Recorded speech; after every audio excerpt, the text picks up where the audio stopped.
ওকে, এসো। তো দেখো না, আজকে যে টপিকটা নিয়ে ডিসকাস করবো সেটা হচ্ছে তোমার লাইটের দুটো মোস্ট ইম্পর্টেন্ট টপিক, সেটা হচ্ছে ক্রিটিক্যাল অ্যাঙ্গেল সংকট কোণ, এবং আরেকটা টপিক হচ্ছে টোটাল ইন্টারনাল রিফ্লেকশন, যেটাকে বলা হচ্ছে আভ্যন্তরীণ পূর্ণ প্রতিফলন।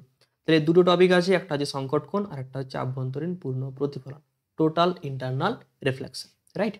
হ্যাঁ, তার আগে বলে দিই যে এটা হচ্ছে পার্ট 5 ভিডিও। এর আগে আমরা অলরেডি 4টে পার্ট ডিসকাস করেছি, তো যারা দেখোনি তারা এই ভিডিওর প্লেলিস্টে যাবে, এই ভিডিওর ডিসক্রিপশন বক্সে আমি লিঙ্ক দিয়ে দেবো, সেখান থেকে তোমরা প্লেলিস্টগুলো পেয়ে যাবে, পার্ট 1, পার্ট 2, পার্ট 3 এরকমভাবে বানানো আছে।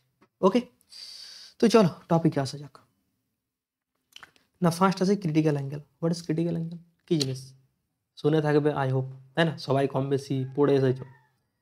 তো ক্রিটিক্যাল অ্যাঙ্গেল ব্যাপারটা হচ্ছে যে লাইট রেটাকে এন্টার করতে হবে ডেন্সার টু রেয়ারার মিডিয়ামে। কি বলা হলো না, যখন লাইট রে ডেন্সার মিডিয়াম টু রেয়ারার মিডিয়ামে এন্টার করে তখন কি হয় দেখো না, এই মিডিয়ামটা হচ্ছে সাপোজ ডেন্সার, ডেন্সার মিন্স ঘন, ঘন, হ্যাঁ, ডেন্সার।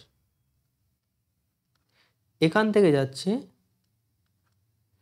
রেয়ারার, রেয়ারার মিন্স লঘু, ঠিক? ওকে, তাহলে ডেন্সার মিডিয়াম থেকে যখন লাইট এটা রেয়ারার মিডিয়াম যাচ্ছে তখন কি হচ্ছে দেখো না, যদি এই মিডিয়ামটা না থাকতো তাহলে লাইট এটা এরকমভাবে যেত, একদম স্ট্রেট পাথে, বেঁকে যেত কি? বেঁকে যেত না। বাট এখানে এই মিডিয়ামটা থাকার জন্য লাইট রেটা এই পারপেন্ডিকুলার থেকে দূরে সরে যাচ্ছে, তাই না? তাহলে যখন লাইট রে ডেন্সার মিডিয়াম টু রেয়ারার মিডিয়ামে যায় তখন লাইট রেটা তখন লাইট রেটা কি হয় না, পারপেন্ডিকুলার থেকে দূরে সরে যায়, ঠিক? এরপরে দেখো, এরপরে এই লাইট রেটাকে এদিকে তুমি বাঁকাও, তাহলে স্যার এই লাইট রেটাও নিচের দিকে নামবে, একদম নামবে। এইরকম প্রসেসটা করতে থাকো, করতে করতে এমন একটা সার্টেন অ্যাঙ্গেলে পৌঁছে যাবে যেখানে লাইট রেটা জাস্ট এরকমভাবে বার হবে, মানে দুটো মিডিয়ামের একদম বিভেদ তল বরাবর বার হয়ে যাবে। তাহলে যে পার্টিকুলার অ্যাঙ্গেলের জন্য এই কন্ডিশনটা হচ্ছে সেই পার্টিকুলার অ্যাঙ্গেলকে বলা হচ্ছে থিটা সি, ক্রিটিক্যাল অ্যাঙ্গেল। সেই পার্টিকুলার আপতন কোণ ইনসিডেন্ট অ্যাঙ্গেলকে বলা হচ্ছে ক্রিটিক্যাল অ্যাঙ্গেল। দেখো সেটা এখানে লেখা আছে, সিম্পল জিনিস, যে আলোক রশ্মি ঘন মাধ্যম থেকে লঘু মাধ্যমে, এই কন্ডিশন কিন্তু ফলো হতেই হবে। ঘন মাধ্যম থেকে লঘু মাধ্যমে প্রতিসরণের ক্ষেত্রে যে বিশেষ আপতন কোণের জন্য প্রতিসরণ কোণের মান হয় 90 ডিগ্রি, এই অ্যাঙ্গেলটা কত আসছে? এটা দেখো, এটা এই অ্যাঙ্গেল আসছে 90 ডিগ্রি, তাই না? তাহলে এই যে পার্টিকুলার অ্যাঙ্গেল ইনসিডেন্ট অ্যাঙ্গেল, সেই পার্টিকুলার ইনসিডেন্ট অ্যাঙ্গেলকে বলা হচ্ছে তোমার সংকট কোণ কিংবা ক্রিটিক্যাল অ্যাঙ্গেল। বাস, হয়ে গেল, সিম্পল জিনিস। তাহলে ক্রিটিক্যাল অ্যাঙ্গেল হওয়ার জন্য কি হতে হবে না, তোমার ইনসিডেন্ট লাইট রেটাকে ডেন্সার টু রেয়ারার মিডিয়ামে যেতে হবে, ঘন মাধ্যম টু লঘু মাধ্যম। তাহলে এখানে আমরা স্নেলস লটাকে একটু ইউজ করি, হ্যাঁ? তাহলে স্নেলস লটা কি বলে স্যার না, সাপোজ এই মিডিয়ামের রিফ্র্যাক্টিভ ইন্ডেক্স হচ্ছে 1, কেন স্যার 1? আচ্ছা সরি, এই মিডিয়ামের রিফ্র্যাক্টিভ ইন্ডেক্স 1 না, এই মিডিয়ামের রিফ্র্যাক্টিভ ইন্ডেক্সটাকে ধরে নাও মিউ, হ্যাঁ? আর এই মিডিয়ামের রিফ্র্যাক্টিভ ইন্ডেক্সকে ধরে নিচ্ছি 1 স্যার কেন না, আগের দিন বলেছিলাম যদি ফ্রি স্পেস হয়, ফ্রি স্পেসে রিফ্র্যাক্টিভ ইন্ডেক্স হয়ে থাকে 1, আর যত বেশি ডেন্সিটি হবে ততই বেশি কিন্তু রিফ্র্যাক্টিভ ইন্ডেক্সটা ইনক্রিজ হতে থাকবে, ততই রিফ্র্যাক্টিভ ইন্ডেক্সটা আস্তে আস্তে বাড়তে থাকবে। তাহলে এটা লঘু মিডিয়াম না, লঘু মাধ্যম। লঘু মাধ্যম মিনস সেখানে ফ্রি স্পেসের মতো ধরতে পারো, কিংবা এয়ারও হচ্ছে একটা লঘু মাধ্যম। জল কিংবা ওয়াটার মিডিয়াম সেটা এয়ারের থেকে অনেক বেশি ডেন্সার, সেই জন্য লঘু মাধ্যমটাকে আমরা সিম্পলিসিটির জন্য ধরছি রিফ্র্যাক্টিভ ইন্ডেক্স 1, ঠিক? এরপর এখানে আমরা স্নেলস লটাকে ইউজ করি। কি জিনিস স্নেলস ল? না, এর জন্য আগের ভিডিওটা তোমাকে দেখতে হবে, এর আগের দিন আমি স্নেলস ল ডিসকাস করেছি, ঠিক আছে? তাও বলে দিচ্ছি এখানে একটু না, দেখো যে মিডিয়াম থেকে লাইট এটা যাচ্ছে সেই মিডিয়ামের রিফ্র্যাক্টিভ ইন্ডেক্সকে লিখো মিউ, ইন্টু এই মিডিয়ামের ক্ষেত্রে অ্যাঙ্গেল, অ্যাঙ্গেল হচ্ছে স্যার থিটা সি, এর সাইন নাও, তাহলে sine theta C is equal to second মিডিয়ামের রিফ্র্যাক্টিভ ইন্ডেক্স 1 ইন্টু সেকেন্ড মিডিয়ামের অ্যাঙ্গেল তার sine, that means sine 90 degree. তাহলে mu into sine theta C is equal to sine 90 value, না sine 90 value হয়ে যায় 1, তাহলে 1, তাহলে sine theta C is equal to হচ্ছে 1/μ। এই ফর্মুলা থেকে তোমাদের কোশ্চেন দিয়ে থাকে যে sine theta C is equal to 1/μ। So এই ফর্মুলাকে একটু ভালোভাবে মাথায় রাখবে। হলো, বাস এই হচ্ছে ক্রিটিক্যাল অ্যাঙ্গেল, এর বাইরে আর কিছু নেই তোমাদের, এতটা করলেই যথেষ্ট। নেক্সট টপিক হচ্ছে টোটাল ইন্টারনাল রিফ্লেকশন, আভ্যন্তরীণ পূর্ণ প্রতিফলন। দেখো সিম্পল জিনিস, একটু ভালোভাবে বোঝার চেষ্টা করো। না, এখানে লাইট রেটাকে আগের মতোই ডেন্সার টু রেয়ারার মিডিয়ামে এন্টার করাবো। দেখো এই অবধি আগের মতোই জিনিস, তাই না? ডেন্সার টু রেয়ারারে যাচ্ছে, তাহলে লাইট রেটা পারপেন্ডিকুলার থেকে দূরে সরে যাবে।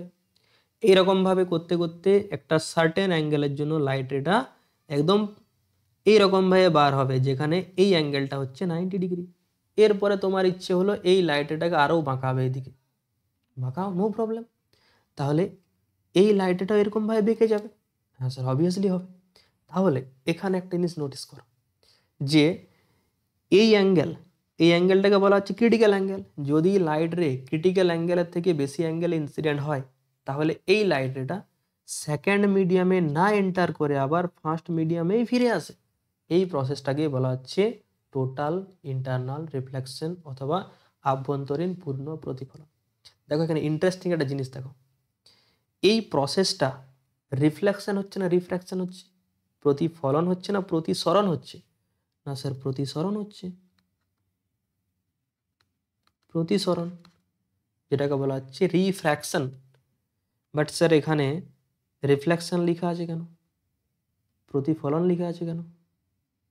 তার মেন রিজন হচ্ছে যে তুমি যদি এখানে একটা প্লেন মিরর ইমাজিন করো, এখানে একটা যদি প্লেন মিররকে ইমাজিন করা হয় এবং যদি একটা টর্চ লাইট ফেলা হয়, তাহলে এইরকমভাবে লাইট যে রে সেটা রিফ্লেক্ট হবে। তার মানে এখানে হচ্ছে রিফ্র্যাকশন, বাট দেখতে লাগছে রিফ্লেকশনের মতো। এই জন্য এটাকে বলা হচ্ছে আভ্যন্তরীণ পূর্ণ প্রতিফলন। হলো, এটাকে বলা হচ্ছে আভ্যন্তরীণ পূর্ণ প্রতিফলন। দেখো এই প্রসেসটা তোমরা অনেক জায়গায় দেখে থাকো, যেমন ধরো গ্রীষ্মকাল, প্রচণ্ড রোদ দিচ্ছে, দুপুরবেলায় তুমি বার হয়েছো কোনো কারণে। এবার যদি আমরা রোডের দিকে তাকাই, তাহলে রোডের দিকে তাকালে কি দেখতে পাই? না জলের মতো এরকমভাবে ভাসছে, তাই না?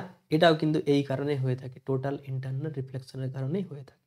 কিংবা দেখে থাকবে গ্রীষ্মকালের দিনে যে কোনো ধরো দোকানে গেছো, যে দোকানে কোনো রান্না হচ্ছে, তাহলে সেই দোকানে যেখানে রান্না হচ্ছে সেই উনানের সামনে তুমি যদি দেখো যেখানে রান্না হচ্ছে জিনিসটা, গ্যাসে কিন্তু হবে না, গ্যাসের ক্ষেত্রে হবে না, যেগুলো আগে থাকতো যে কয়লার সাহায্যে করতো, সেখানে যদি তুমি দেখো সেখানেও দেখবে ওইরকম কাপা কাপা একটা ফ্লেম দেখতে পাবে।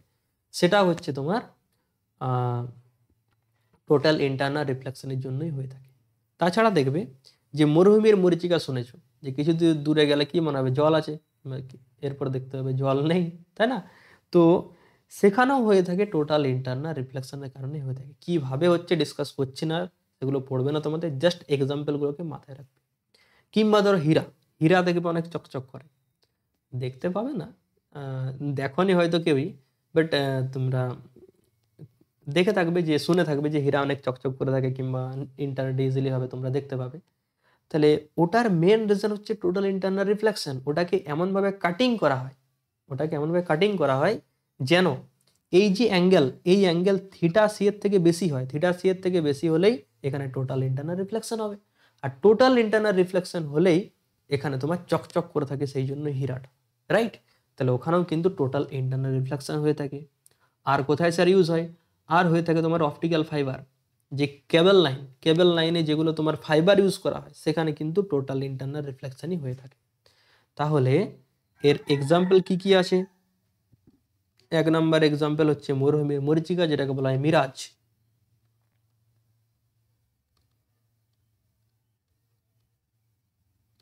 মরুভূমির মরীচিকা, মিরাজ। 2 নাম্বার হচ্ছে অপটিক্যাল ফাইবার,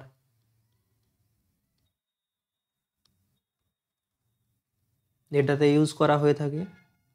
আর 3 নাম্বার হচ্ছে তোমার একটু আগে বললাম হীরা, ডায়মন্ড। এগুলোতে কিন্তু ইউজ করা হয়ে থাকে টোটাল ইন্টারনাল রিফ্লেকশন। হলো? বাস, তাহলে এই দুটো টপিক ভালোভাবে দেখে রাখবে। আচ্ছা, কিছু কোশ্চেন করে নাও। এই টাইপেরই কিন্তু কোশ্চেন তোমাদের এসে থাকে, তো ভালোভাবে দেখো। ফার্স্ট কোশ্চেনে কি বলা আছে যে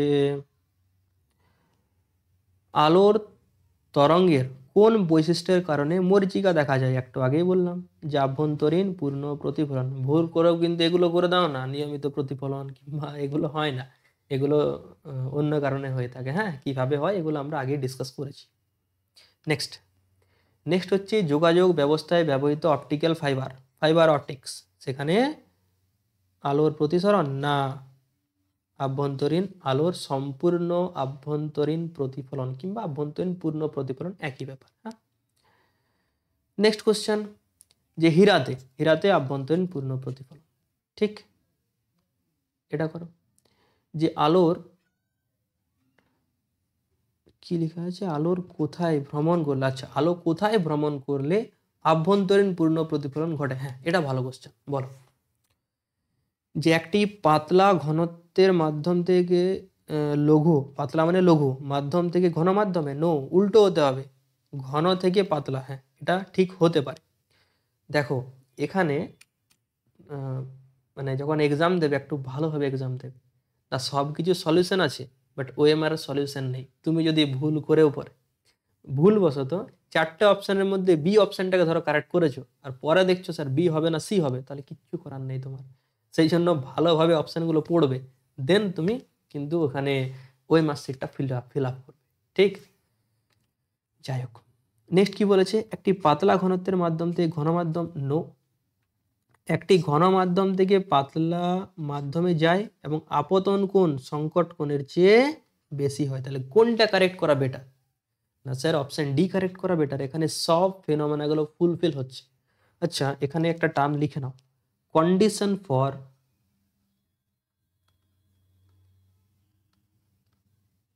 টোটাল ইন্টারনাল রিফ্লেকশন।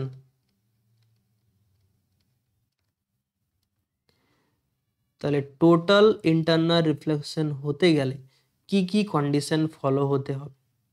না, 1 নাম্বার কন্ডিশন হচ্ছে আপতন কোণের মানকে, ইনসিডেন্ট অ্যাঙ্গেলকে থিটা সি এর থেকে বড় হতে হবে। তাহলে আপতন কোণের মান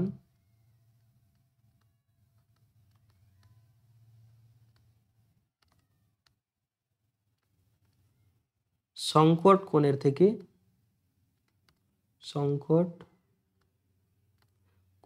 থেকে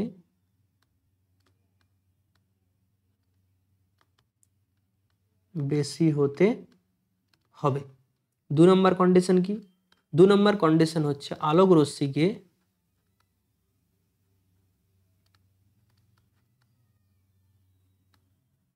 ঘন মাধ্যম থেকে